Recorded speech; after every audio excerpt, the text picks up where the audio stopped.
What's going on, guys? Welcome to Daylight Reborn, and we are back. Sorry that I didn't post last month, so as my punishment, I'm gonna post 2 videos this month. But if you didn't already see the thumbnail already, this is a review of Jurassic Dominion. I got to watch it this morning, and I'm making a full-fledged video for it. This is in fact a spoiler review. So you've been warned on the title, and you've been warned on this video. This is once again a spoiler review. I'll be talking about the movie, my opinions on it, why I liked it, some flaws a part of it, and all of that junk. But once again, this is a spoiler review, so if you have not seen the movie, go watch the movie, come back here, and then, play it out. So I want to talk about the kind of the pacing of the movie first. I'd say the movie had a kind of a weird pacing to it during the first act. Kind of slow build up. It's like 20 to 30 minutes of them just in the woods, talking and stuff, and then you see Blue and her baby Beta, just I don't know, doing mom and daughter stuff, all of that. And Wad, how the dinosaurs just living out there in our world now, just kind of, we have to coexist and stuff like that.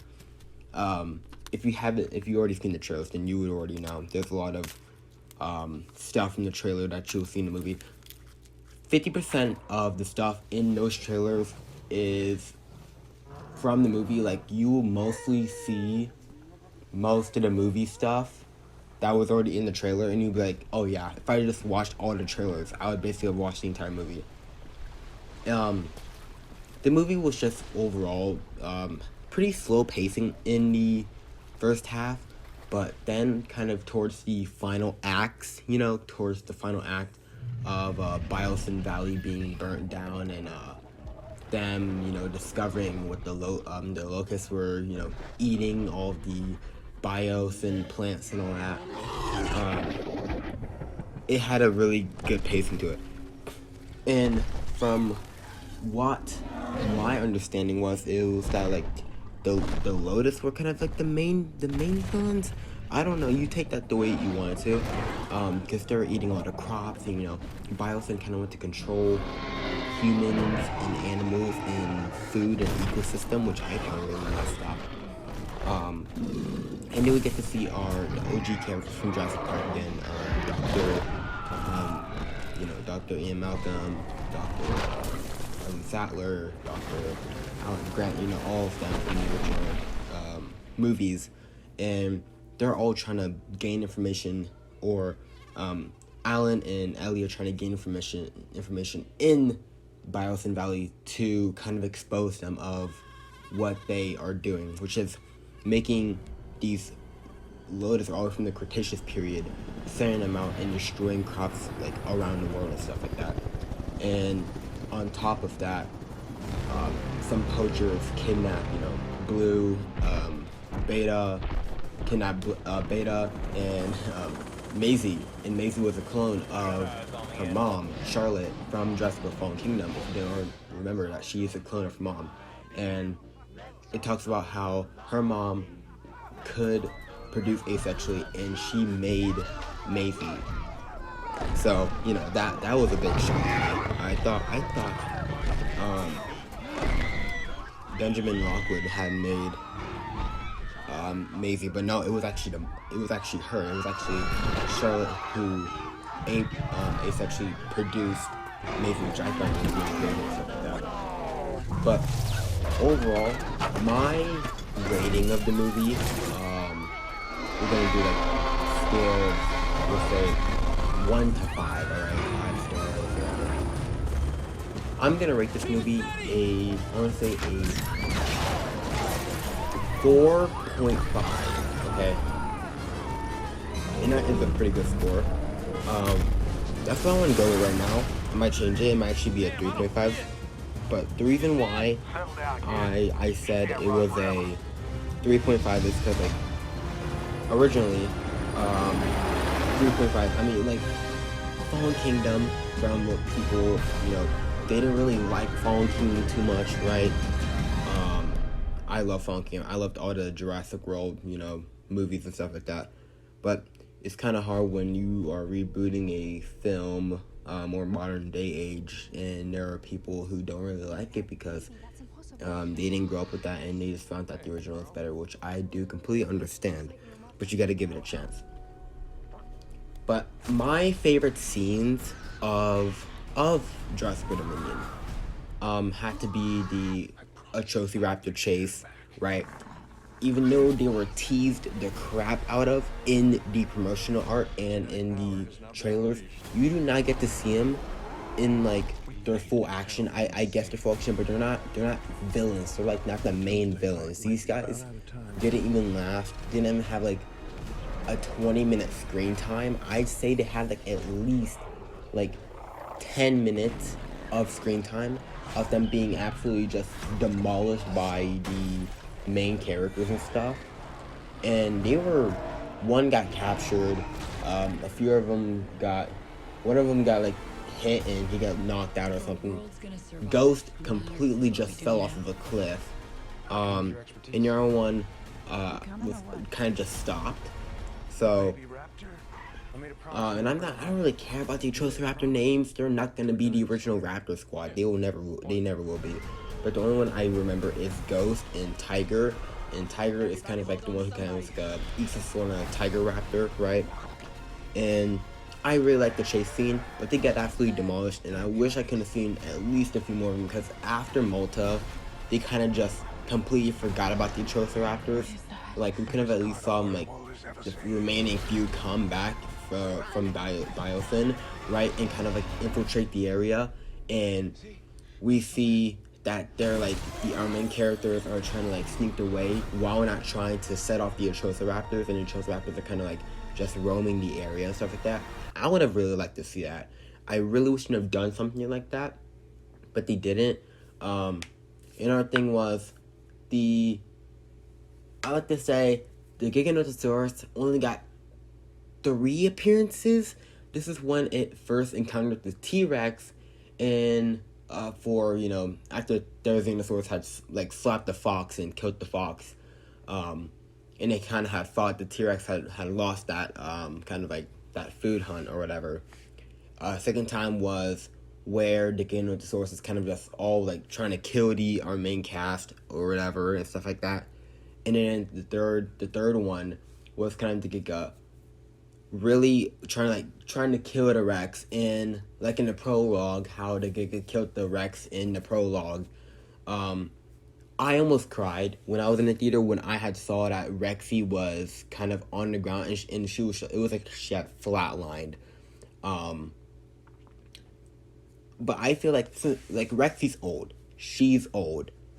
Like, she's in her 40s, alright? She is an old dinosaur, alright? She's been here since the original Jurassic Park.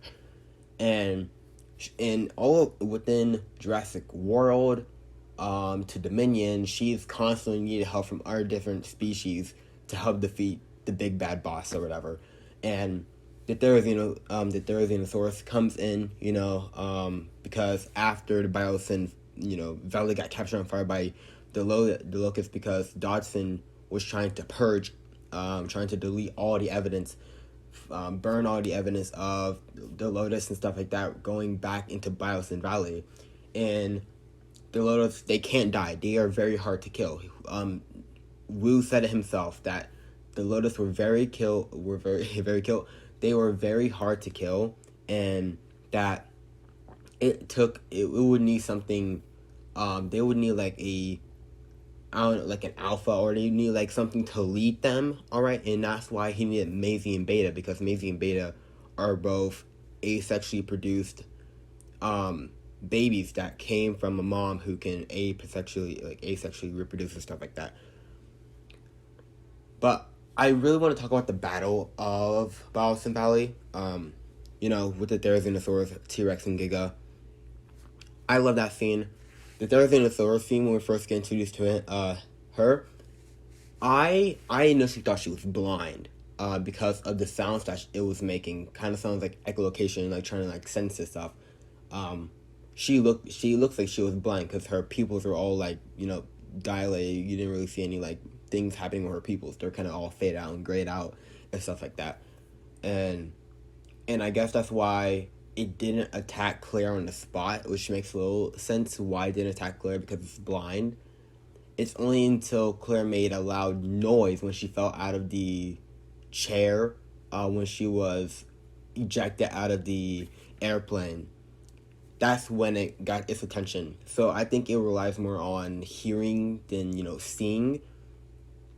But when it had came in for the Battle of Balsam, and it was the Battle of Balsam Valley, the Therizinosaurus, the T-Rex was on the ground and stuff like that, knocked out, dead, presumed, is what I thought. And it had, scratched it, and it was like it was winning. And then, Kayla had gathered up all the main characters and flew the plane and shined the light on the Rex's eye, and it looks like the Rex was dead. For 5 seconds, it had me in the first half. I thought for a quick second the Rex was dead. All right, and then as people went small, dilated, and then undilated. I forgot what the word is. But then had slowly gone up, and it looks like it was just full of hatred and anger. You could see the look on the Rex's face when it had came back, and it was a double team moment. I don't know what the heck was happening. I don't know if the Therizinosaurus was like, oh, the Rex is a good guy. I'm not gonna kill the Rex, or the Rex got up very slowly to where the Therizinosaurus didn't kill it. But that didn't really make sense to me, because after the Rex had pushed the Giga into the Therizinosaurus' claws and impaled the Giga in its neck and in its chest, and the body had fell over, right? The T-Rex presumed to roar, and so did the Therizinosaurus.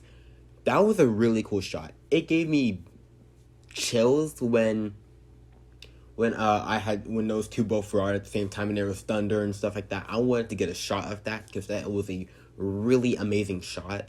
It was really cool to see that a herbivore and a carnivore both work together to kill the big bad.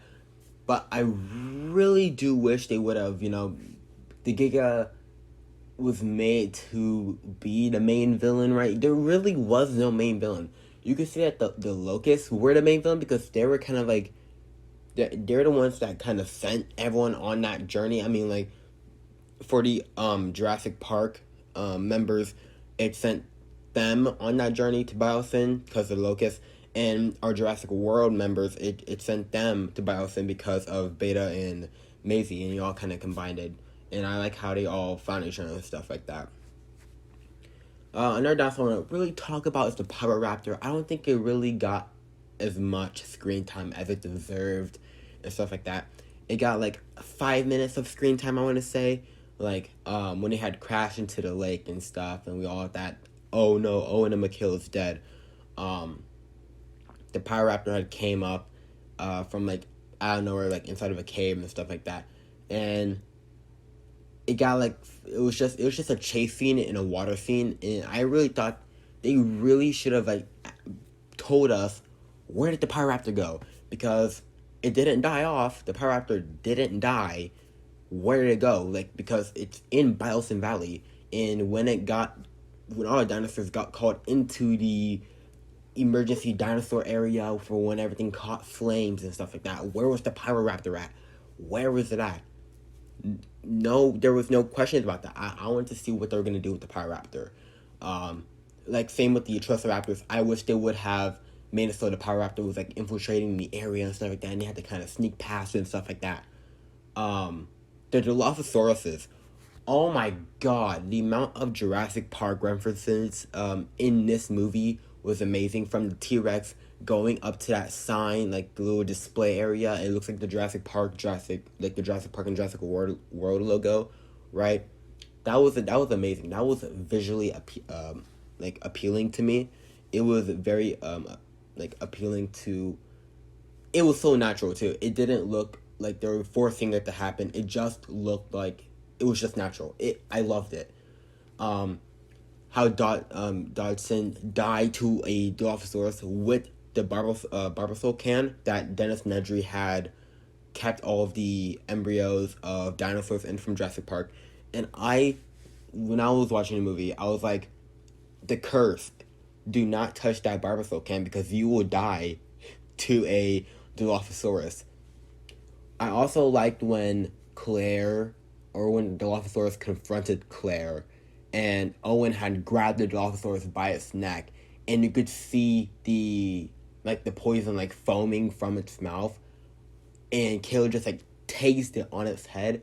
Like they were leaving no dinosaur left from like being shocked. Being shocked was like the entire movie. If you count how many times a dinosaur or a person was shocked, they were shocked at least like 5 times.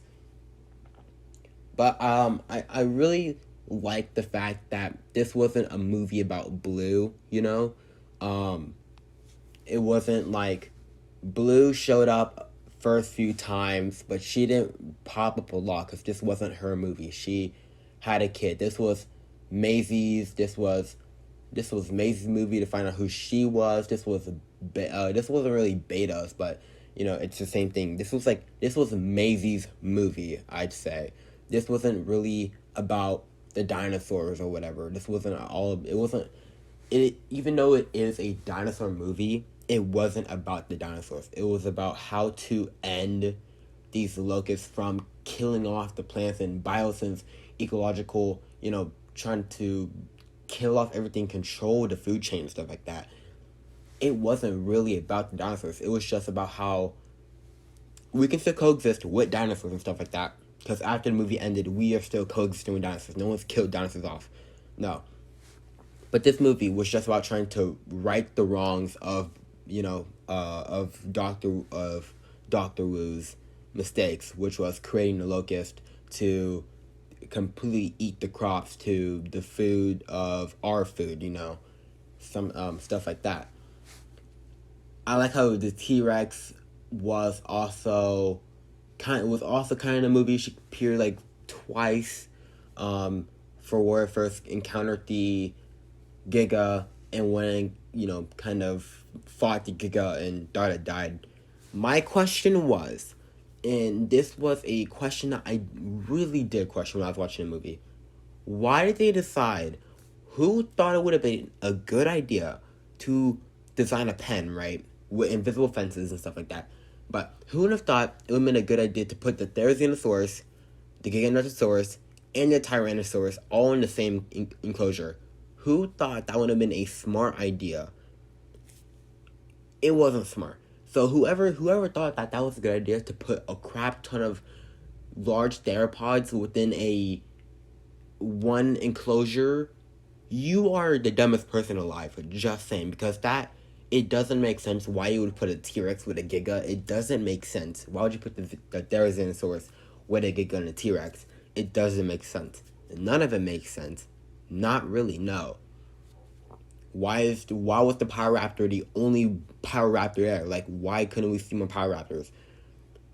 Like, there's still a lot of gaps and stuff like that. What happened to the Atrociraptors after Malta? What happened to those guys? Because we didn't see what happened to those guys, did we? Not entirely, no. But I do give the movie a 3.5, alright? It was a good movie. There are still some plot holes, which I don't really like when there's plot holes in some of my favorite films, but I like the movie nonetheless. I'm gonna make a non-spoiler review. It's pretty pointless to tell you that this video has spoilers. I told you guys like 3 times, and if you're still watching it, then, that's your fault. But I'm gonna make a spoiler review video for it, probably later. But I really did enjoy the movie. I'm glad that it kind of did. It felt like it did complete the Jurassic saga and stuff like that, and it really did, it was just appealing to see how the dinosaurs went from an island to California to this to our world and just coexist with us and stuff like that. But I really do feel like Jurassic World as a movie wise has ended, and it's kind of overwhelming to know that, or it's kind of underwhelming to know that Jurassic World will not have any more movies after this, because that is the end. But I did really love the movie, and I'm gonna love to know what happens with Jurassic World, or just everything Jurassic. What's gonna happen with it in the future? Because no more movies, or that's what we think for now. I mean, hopefully there's not. I hope this is the end of the chapter of the Jurassic films. And I really like Jurassic World Dominion because all of the characters were well built, acting wise, all that stuff. The dinosaurs look amazing. But that was my opinion. This is all just my opinion. It's not, you know, no, not everyone's gonna agree with it. Not everyone's gonna say it's a 3.5. Not everyone's gonna say they don't need to fill the plot holes and stuff like that. But this was just my opinion and why I loved this film and why I loved this, this saga, this franchise as a whole. But anyways, if you enjoyed the video, make sure you subscribe to Daily Reborn, like the video, comment down if you saw Jurassic World Dominion, what was your favorite part of it? Because I know you must have a favorite part of it too. But without further ado, since it is Jurassic June, I'm gonna go play some Jurassic World Evolution 2. Or other than that, I'll see you guys in the next video. Peace.